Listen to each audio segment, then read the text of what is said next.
as Declan said, I started selling when I was 18 years of age. Long time ago. And the very first sale I made was 680,000 punts. Right? Wasn't bad. So what happened was, we got an agency for this company, and I was in the business with my father, because, to be fair, I didn't know what else to do. So my father said, come on, you'll come and work with me.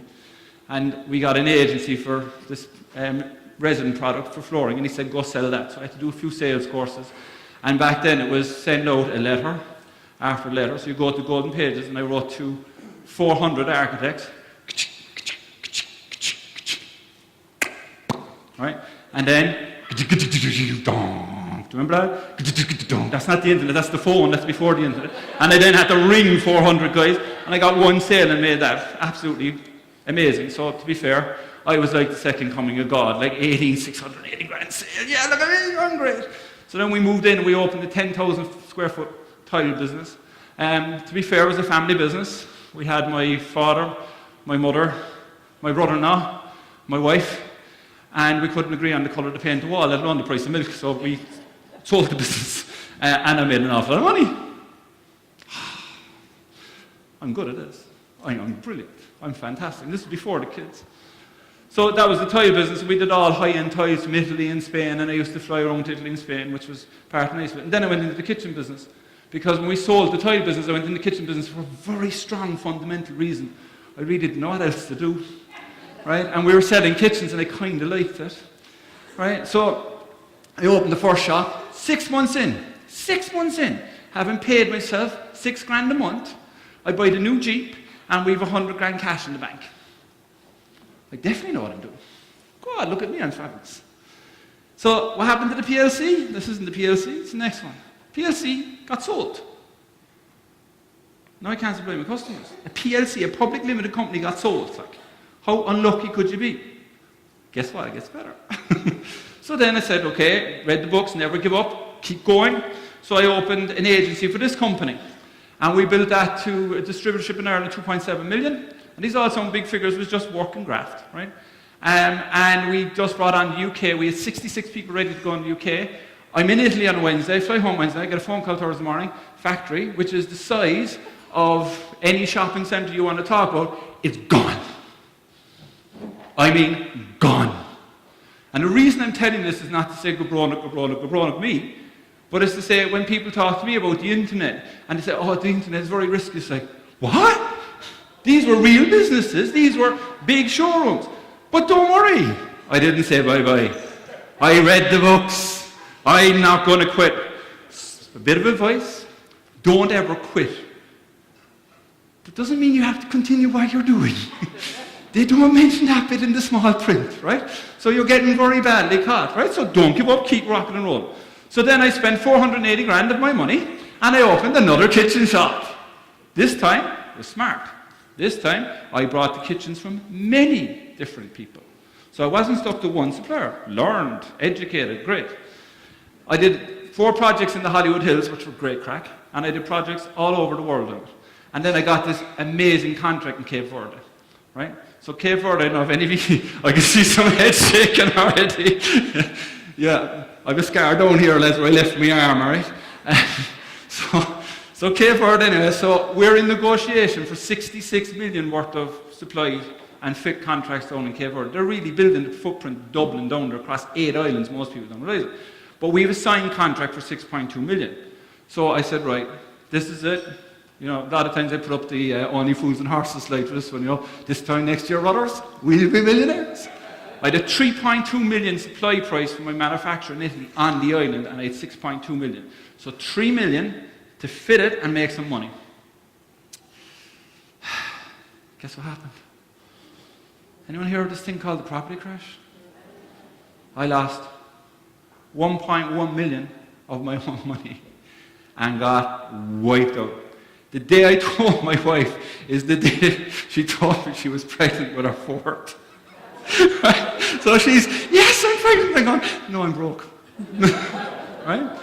And 2 weeks later, feeling very sorry, I get a phone call from this buddy of mine who I've done business with over the years from Limerick.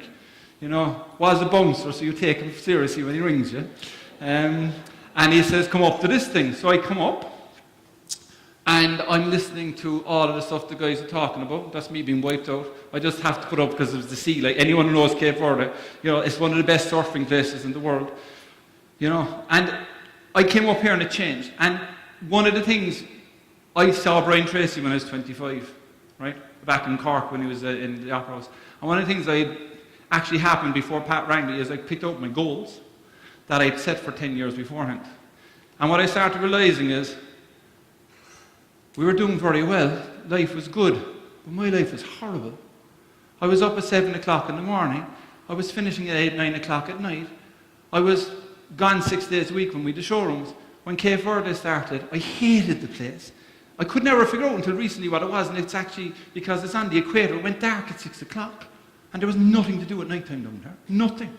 So I'm on a plane and I'm down there for a month at a time, and that's not what I wanted. I have 5 kids, I wanted to see my 5 kids, it just wasn't what I wanted. So, sometimes I like the song by Garth Brooks, Unanswered Prayers. I think sometimes it just happens that way. And I was stressed because I didn't like the kitchen business. I actually found I don't like arguing, and construction is all arguing. If anyone's in construction, I know there's a concrete man down the back, like, most construction is arguing. Like, it's all arguments. And I don't want to argue with anybody, right? So I sat back and what was my dream lifestyle? Well, thanks to the internet, I got it, right? So that's me off with the kids. That's me doing a bit of training that I just put out there to make myself laugh. Jesus, it's embarrassing it is yours. But the really interesting thing that happened is I went online for a year, and when we went on holidays, it was, and I don't know any of you have got business, and I'm not suggesting you close your businesses to do this, right? I'm not, because what I'm going to show you will help your businesses anyway. But for me, it was a nightmare because we got off the plane, took out the mobile, turned on the mobile, there's 11 messages from the showroom, there's this problem, there's that problem, and the business I was in was just full of problems, and I was not very good at it, right? I just wasn't very good at it, and I didn't like it, and I had no passion for it, right? So a year later, my son finished school, and we were able to move to Spain for 6 weeks, and I get up in the morning, turn on the laptop, 2 hours, yeah, that's it, done, off for the day, and we lived there. Like, I couldn't get 6 minutes prior to this. So for me, my lifestyle was, I want to spend time with my kids. Now they're getting older, I'm not quite sure that they want to spend time with me, but we shall see what happens. They will if I bring them to, like last year we went to Disneyland, and I thought that my oldest is 24, my daughter then is 20, and they won't come at all. But we're going to Disneyland, oh, we're coming too, like. So if you want to get your older kids to travel with you, go to Disneyland, right? So the net has really changed my life, and then a couple of years ago, a lot of stuff has happened, right? So that's me. I now go into CIT in Cork and go in and wreck the student's head because I just love it. It's fabulous here's an interesting thing with mobiles, right? When I started in business, a letter is a 7-day return, okay? You got a letter, you had 7 days. Fax brought it to 48 hours. Email, 24 hours. So ask any kids under 20. We don't have anyone under 20? Right? Any kids good. And we have Chris for his height. So any kids under 20, ask them how long would they feel if they were going out with someone and didn't get a message back. Now remember, I used to go to Italy on a Monday and ring my wife on a Wednesday, right? And how long do you think it is? 30 seconds. It's 30 seconds, right? Okay, so then when I go and wreck their heads, it's just fabulous fun, right? So then I went into mobile attracted me an awful lot, so we made this game, Leaping Leprechaun. Yes, it's paddywhackery, but I don't care, right? Because it went to the top 39 in the iTunes App Store. Everybody go, ooh, come on, ooh, thank you. But I'll tell you the truth, it made no money, because apps suck, right? Monetization apps have now got into a situation, it's now very, very hard to monetize apps. Everybody wants to build an app, and the first question I ask them is, why do you want an app? And they say, because this, that. That's great. Where's the money? Don't know. That's the problem. People have now got apps for free, and they've now got used to it. Doesn't mean there's not money in it, there is, but you've got to be very, very clever in what you're doing. And we got absolutely great time, great laugh. We put my son's voice on it, and he gives you grief. So if you missed, he said you couldn't hit a barn door and all that. I said, we had great fun on it. But what happened then is I got really interested in the fact that mobile, this disruption of mobile, and I started looking at what mobile is doing to our lives. And from a marketing opportunity, I really like it because, okay, let's do this. Put your hands up if you have a mobile phone, please. All right. Now, put your hands up if your mobile phone is on. Do you know if you go to a restaurant, people are now going to the bathroom 4 times more than they used to check Facebook without being rude. Right? It's reality. So I've been brought into Mobile Monday, do a lot of talking for them, and this isn't to boo-hoo you, but it's just to tell you that, like, when it comes to this stuff, people pay me decent money to talk about it. And I also work with Enterprise Ireland and with Leo as a mentor, particularly in apps and mobile marketing and online marketing. All right? And then one of my companies has just recently received a grant from Horizon 2020. We're developing in-app software at the moment that's going to revolutionize it, and we're in for a grant of about $1.5 million. So if that comes in, it'll pretty much change that program a lot.